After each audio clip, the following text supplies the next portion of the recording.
Hey people, it's Rickaquaog here, and this is a Samsung Galaxy A52, and I know this has been out for the longest possible period of time, but I actually didn't want to review this because I didn't think it was worth the price Samsung was asking for, due to the fact that the previous one, the A51, came for around 1,500, and this is currently, or came out about 1,800 to 1,900, and I couldn't really justify that price.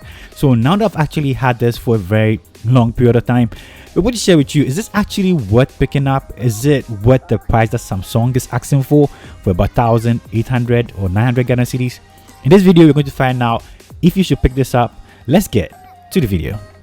Okay, so being the longest user of the Samsung Galaxy S21 Plus, I appreciate what Samsung is doing here, bringing down some of its flagship features to its mid-range devices, which include the in-display fingerprint sensor, the small portrait selfie camera up top, also the refresh rate. This is actually a 90Hz refresh rate though, and the refined One UI experience. I think this has been a really cool device that I've tried out for the past couple of months. So let's start with the display. One feature that always stands out when it comes to Samsung devices is their display. Their displays are normally top-notch, and this is no different. Features an AMOLED panel, this is a 1080p panel, and also comes with a 90Hz refresh rate. Even though there's a 90Hz refresh rate, I don't really think it's quite a drastic difference from the 120Hz on the Samsung Galaxy S21 Plus. You'll definitely see this when comparing to a 60Hz panel, but not so much if you compare it to a 120Hz panel, which is to say the 90Hz is good, and you should definitely not buy a device that has a 60Hz in 2021. Even Apple is using a high refresh rate display now, so you should know this is something everybody should be using too.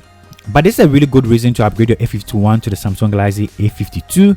We'll find out at the end of the video. I'll try to answer this as well as I can.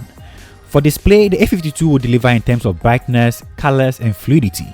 One other thing that feels considerably faster than the A51 is the in-display fingerprint sensor. Faster than the A51, but not quite as fast as what they have in their flagship devices. If you ask me, I would still prefer my side-mounted or rear-mounted fingerprint sensor, as that's tried and truly trusted source of unlocking your device. Moving on to the battery, the Samsung Galaxy A52 features a 4,500 mAh battery, which supports 25 watts of fast charging and has about 50% in 30 minutes of charge, which is better than the previous generation. Battery life in general on the Samsung Galaxy A52 has been amazing. You can easily get about 4 or 5 hours of screen on time depending on your use case scenario, and that hasn't been an issue for me. Where I have an issue though will have to be with the standby battery drainage. When I'm not using this device and it's just laying down, I think the battery drains a little bit faster, especially when I go to bed and I pick this up. This actually drains faster than I think it should. Maybe it's just my unit. Let me know if you're having the same issues in the comments section.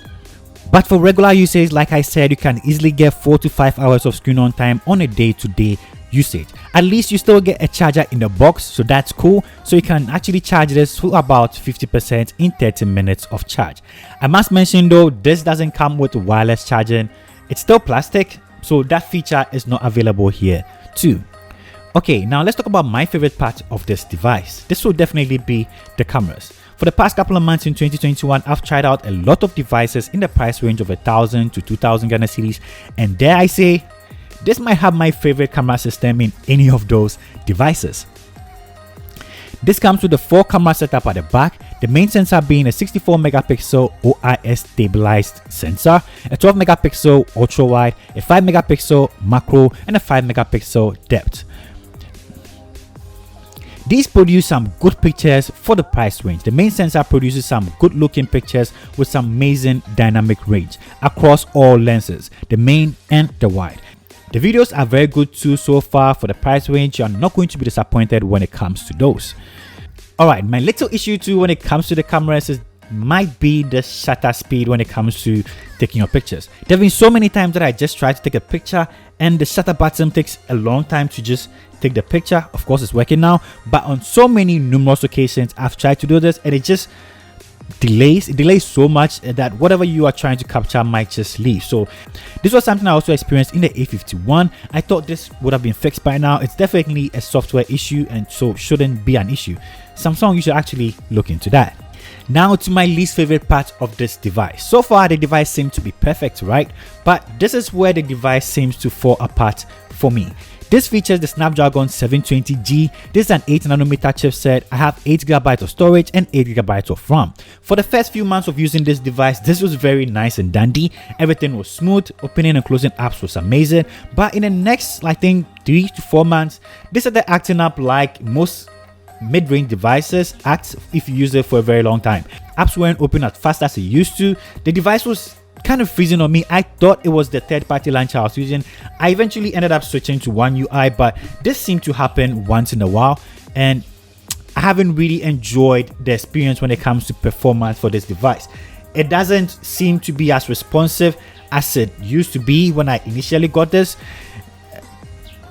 That is what I've experienced when it comes to my device. So in that department, I was a little bit disappointed. Not to say this is going to disappoint you in your day-to-day usage. If you are a heavy user, this might not be the phone for you, but if you're a casual user, this might work perfectly for you. For gameplay and all, when playing games, this doesn't actually hit a lot, which is the good part of it. But what I like about this might be One UI. One UI seems to be really refined. It seems to feel the way that it feels on my Samsung Galaxy S21 Plus. It feels nice and intuitive, but you see how slow that was loading up. But One UI seems more refined and neater and cleaner than it used to. So in general, to summarize this up, what do I think about the Samsung Galaxy A52? For design and build, this is good, trusted. The Gorilla Glass 5 on the front seem to be holding up well. The plastic is durable. It hasn't had any scratches or anything on it, so which is good. The screen is perfect. If you ask me, the screen is really good. The cameras are really good too.